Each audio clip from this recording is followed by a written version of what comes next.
Now let us look at the magnitude response for an nth order low pass filter that we have just seen. We are going to get something like this. So ignore all these expressions, look at this final expression. So the magnitude response for a nth order low pass filter with cutoff frequency of the first order filter be omega c. This was for the prototype where omega by omega 1 whole square has a cutoff frequency of 1 radian per second. But if in general it's not 1, then we are going to get something like this, omega over omega c here, whole square plus 1 square root for first order filter, and then whole power n for nth order filter. Now this filter, we can see from this expression, by the way, that if omega is much less than omega c, so if omega is much less than omega c, then this term will be much less than 1. For example, if omega is 100 times less than omega c, we are going to get 0.01 here. 0.01 squared is a very small value, plus 1 is something like 1, square root of something like 1 is 1, and the power 1. So this means the magnitude response h of j omega magnitude would be around 1. And if omega is much greater than omega c, we are going to get, for example, if omega is 100 times or 10 times greater than omega c, then we are going to get 10 or 100 here, and square is a larger value, plus 1 is a small addition, and the square root is going to resolve the value that omega is how many times greater than omega c, and then power n is going to get us 1 by a large value, and that would make h of j omega magnitude to be something closer than or less than 1 or closer than 0. So this is a low pass filter. Obviously we can see this. There is an issue with basically this filter, and because of that filter, let me draw it graphically to make you realize what the issue may be.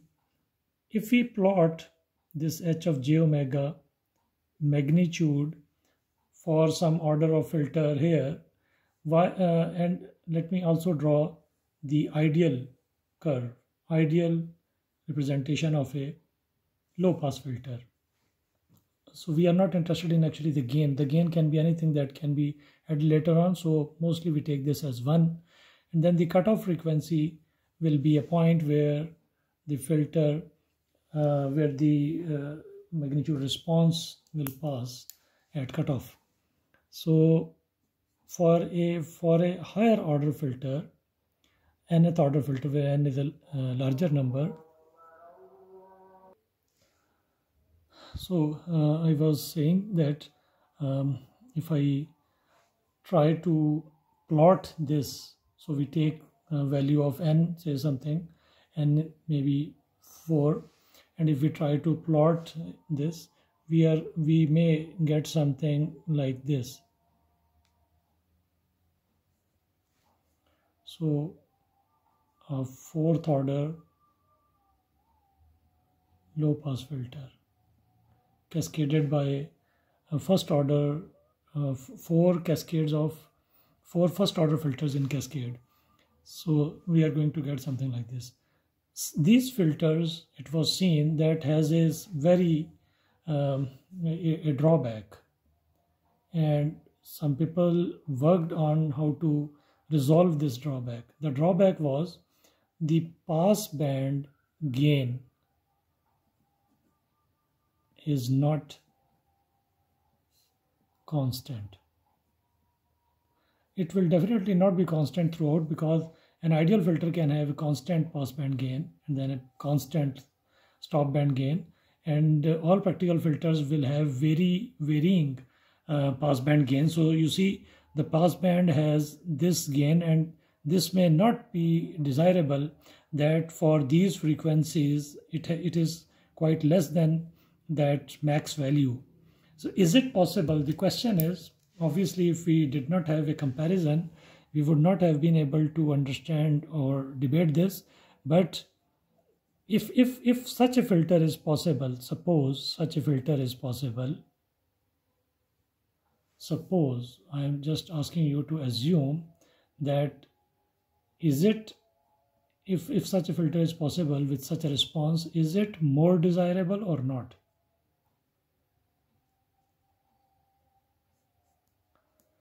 So is this red one curve better one as compared to this blue curve or not? It is, because in the pass band it really looks like a pass band, and the gain is suffers lesser attenuation for this less one in the even in the pass band. These frequencies, this band of frequencies is known as the pass band, and these frequencies known as the stop band. So if this red one is more desirable, then it would be good for us to know that there was a scientist with the name of Butterworth. Butterworth was a scientist, and he came up with his own designs of a low pass filter,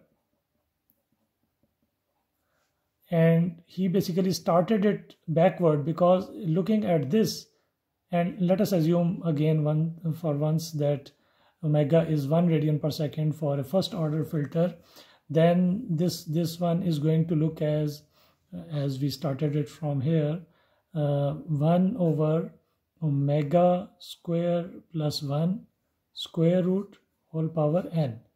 So in general, he may have started from here, and he said that if instead of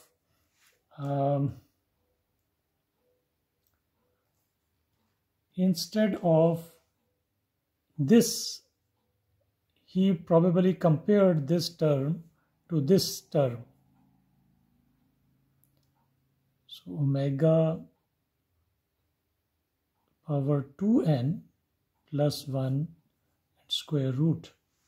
Now compare both these terms. So both have, for n is equal to 1, both have cutoff frequency of 1 radian per second, as we will later see. I just wish to point out that you can see for a particular value of omega in the pass band, so less than omega must be less than 1 and closer to 1. This term is going to, the h of j omega based on this term is going to be less than the h of j omega based on this one. Let me call this Butterworth to make a distinction.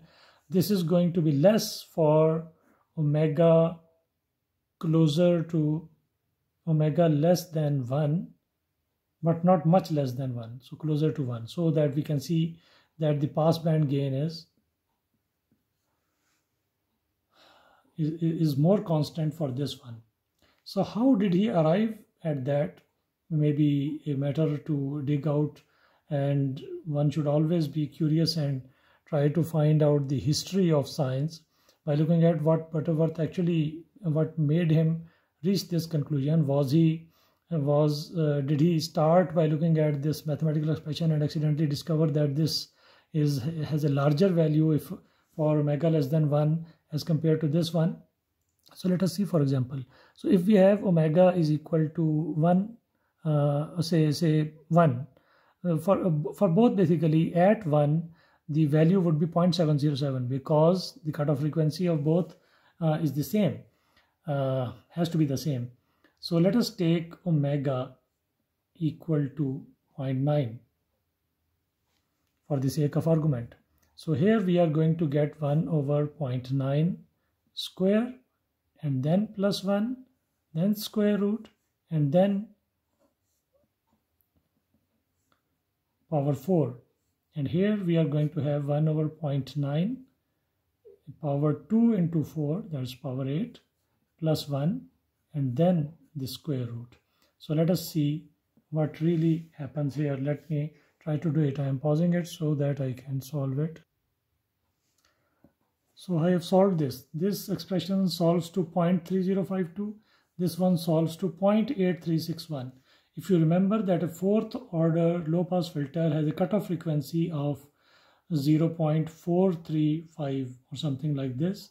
So basically at omega is equal to 0.9, it will be lesser than 0.707 because 0.9 is a frequency that is greater than the cutoff frequency of 0.435 that we found earlier on. So that was why we got quite a low value. But look at the beauty of this thing. So for this thing, 0.9, omega 0.9 is still greater than 0.707. So this means wonderful things, that the cutoff frequency in fact has not changed, as we can see, no matter what is the value of n. Here, larger the value of n, we keep on getting smaller and smaller cutoff frequency. No matter what is the value of n in this expression, we are going to get cutoff frequency equal to 1. It will stay at 1. So this is the beauty of it. So let me in a way say that this term has two drawbacks. The first drawback is the passband gain is not constant. So basically this suffers more even in the passband as compared to the other one.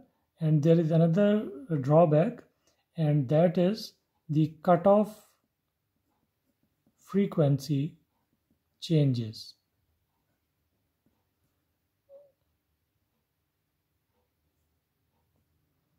For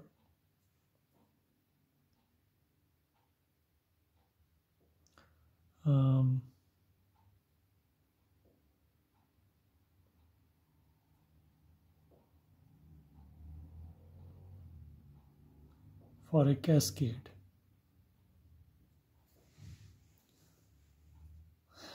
So Butterworth actually worked this out and came up with a circuit that can implement this h of j omega magnitude, and that would be a very excellent exercise to see how we can make a circuit that is going to have this magnitude response 1 over. So if we compare with this one, instead of omega over omega c whole square plus 1 square root and then whole omega, we are going to get something similar, 1 plus omega over omega c, but instead of square and then square root, we have 2n here and then a square root.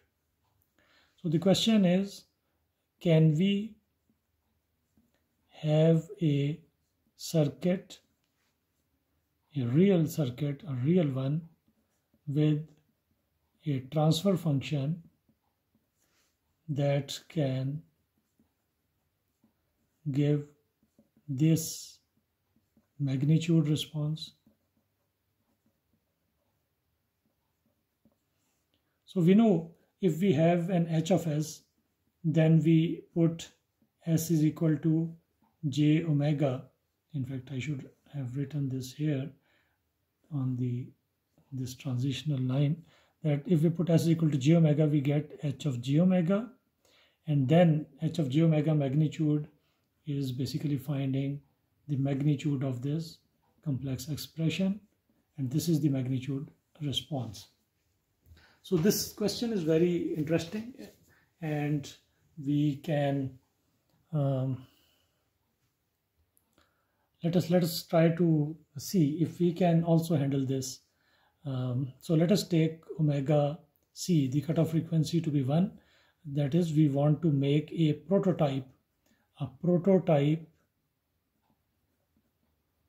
Butterworth low pass filter. So be careful. If you see BW written somewhere, the context may tell you whether it is a Butterworth filter or it is signifying bandwidth. So be careful. So let us take this. Then h of j omega magnitude would be equal to 1 plus omega to n 1 divided by this thing. So this is the magnitude. So if this is the magnitude, then I hope you would know, although you should pause here and try to work this backward to see what will be h of s. Because once we know the transfer function, then we can think of a circuit. But here it's pure maths. So given that we have a complex number h of j omega and we know its magnitude, so we have to work backward to find h of s. So you should pause here and try to do it yourself. If not, then come with me and let us try to crack this. So we can have h of j omega magnitude, knowing that if we have a complex number z and its conjugate, and if we multiply both of them together, then a complex number multiplied by its conjugate is actually the magnitude of z squared. So if we can square this, so this square root will vanish, and we are going to get actually by the same definition h of j omega, which is a complex number, this multiplied by its conjugate h of minus j omega. So h of j omega magnitude is the h of j omega is the complex number. We are dealing with its magnitude here. So the number with its conjugate multiplied is the magnitude squared. And this basically is going to give us, we will see h of s into h of minus s. And from there we will do a wonderful thing to see what will be h of s and what will be h of minus s. So we now know h of j omega magnitude squared is basically this thing, 1 over 1 plus omega power 2n without the square root now because it has squared out, and this can be written as 1 plus omega square power n. No change, we can write it this way. And look at the brilliance of this thing. From this, knowing that we have come to this and knowing that we have to replace s with j omega in h of s to get h of j omega, we can see that we can replace this 1 plus minus s square power n. So you see minus s square, if you put s equal to j omega, we get minus j square omega square, and j square is minus 1, so we get omega square. So that's not much of an issue. And we can write this as 1 over 1 plus minus 1 power n and s power 2n. This is just a way of representing it. And here you are going to look at something very interesting, and your basic concepts will be checked. And if I have given you enough information, then you should be able to now comprehend that if we have an expression involving s, and we know this is the result of h of s multiplied by h of minus s, and we get this thing, then what will be h of s? So that's the real question. Try to again pause this and try to solve this up, and let us see if you can understand how. For a practical example, let us take a practical example at this point, how we can do this. So for n is equal to 4, for example, we know h of s into h of minus s is going to be 1 over 1 plus minus 1 power 4 and s power 8. Or in other words,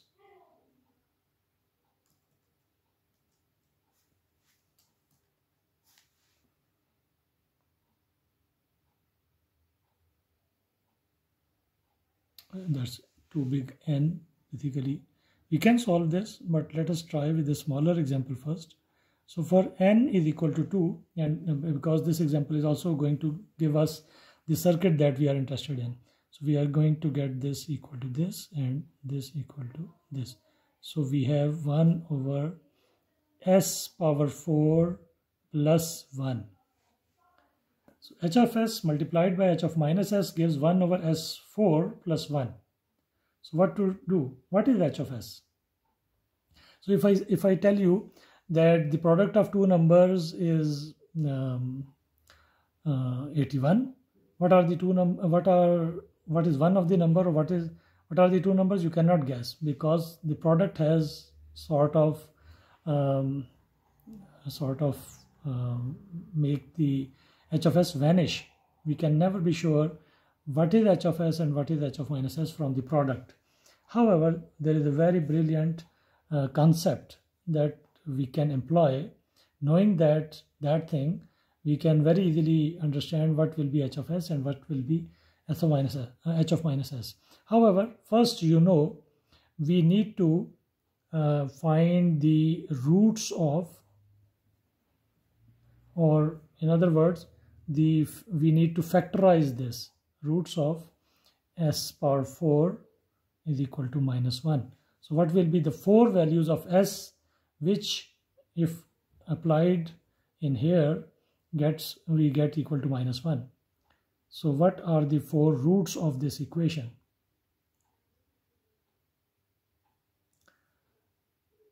I hope you should realize that we are in the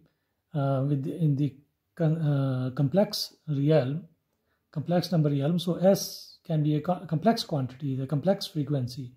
So this minus 1 can also be written as 1 angle 180 degree. On the complex plane, 1 angle 180 degree or minus 1 is represented here. So this is the real part and this is the imaginary part. So basically this is that sigma and this is j omega, and this is minus 1. So this is 180 degree. So 1 when rotated by 180 degree, we get minus 1. So can you think of values of s, values of sigma plus j omega, such that if we take the fourth power of them, we get minus 1. So you see a complex number in polar form. This is the rectangular form. So suppose this was in some polar form, r theta, then the power 4 gives you minus 1. So can you see this r angle theta whole power 4 is going to give us r power 4, and this becomes 4 theta. So basically this is equal to minus 1. So r power 4 is 1 and 4 theta is the principal value. We can very easily see that theta would be equal to 45 degrees and r will be 1. So can you see that this is a circle, semicircle, and in fact we can complete the circle, and we are familiar with the angles. Then this complex number with an angle of 45 degrees and a radius of 1, if we take the fourth power of s is equal to 1 angle 45 degree, then s4 is minus 1. You can prove this, because 4 times 45 is 180. So the square is going to bring us here, cube will bring it here, and the power 4 will bring it here. So this is one of the roots. This is one of the roots. How you are going to represent this in the rectangular form? So 1 angle 45 would be 1 by under root 2 plus iota 1 by under root 2. So 1 angle 45 degree is this thing, or in other words 0.707 plus iota 0.707. So if we resolve this in, then this will be 0.707 and this side will also be 0.707 because it's metric 45 degree angle. So this is one thing, one of the roots. The other root, if you can see, will be the complex conjugate, because for a real system, the poles, if not on the x-axis, the real axis, then they must exist in complex conjugate. So 1 angle minus 45 degree will also be a solution. How? You can see then the imaginary part will be negative, so 0.707 minus iota 0.707 will also be a root. So take the fourth power of this and you still get 1 angle 150, because going from here square, cube, and we reach the same point. And then I leave this to you to see that, this angle, with this angle 45 or this angle 135, we still have a one angle 135 is also a, so one angle minus 45 degree is this thing, one angle 135 degree, which is equal to minus 0.707 plus j 0.707 is also a root, and this must also exist with its conjugate, one angle minus 135 degrees. All these are the roots, minus 0.707 plus iota, minus iota 0.707. All these are the four roots. So the question is, we have these four roots of this equation that is in the denominator.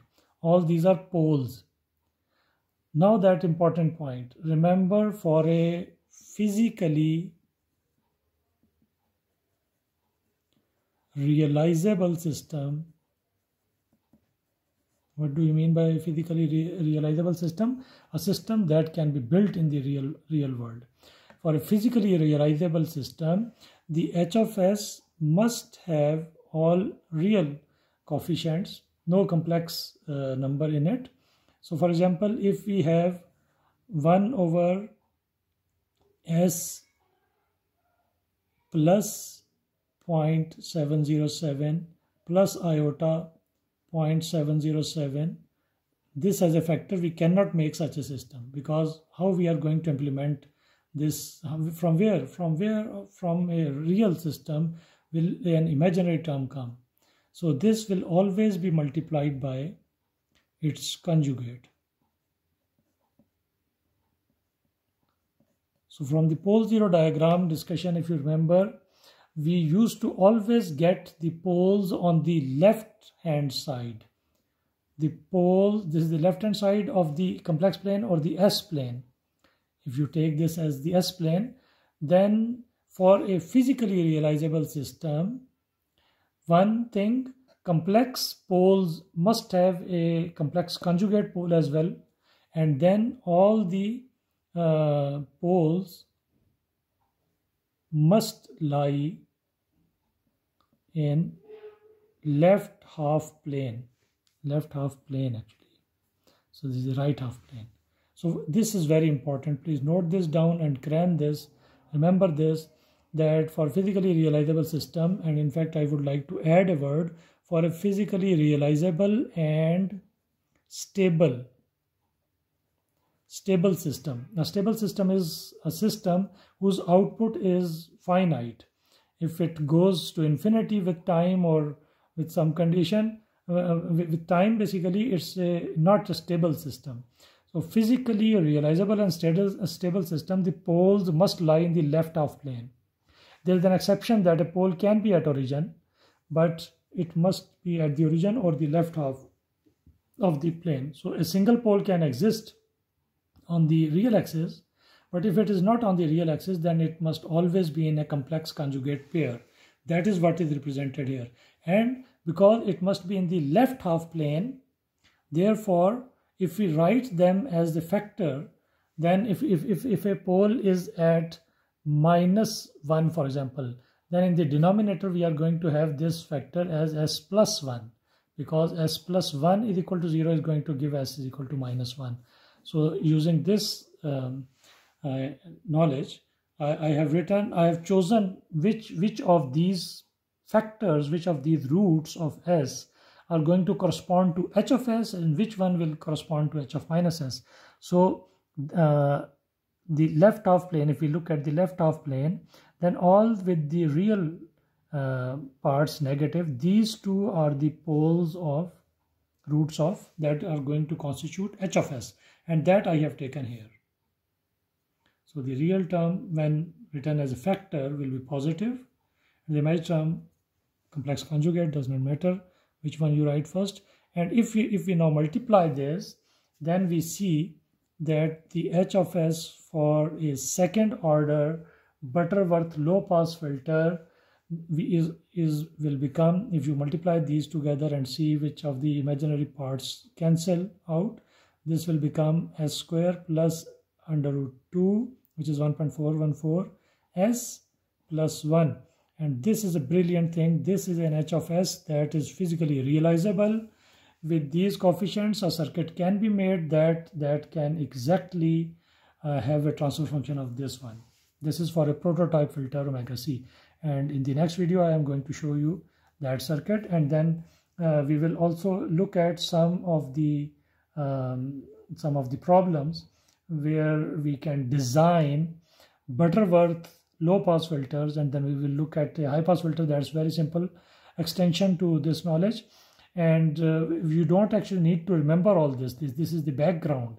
All you need to know and remember is that what is a Butterworth filter, what is it, s of s, you should know this, how is the magnitude written as, the magnitude frequency response written as, and what is the circuit.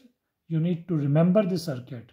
I will give the equations, but I don't give the circuits. You have to remember the circuits, and then when the question comes, you should know how to design a Butterworth filter.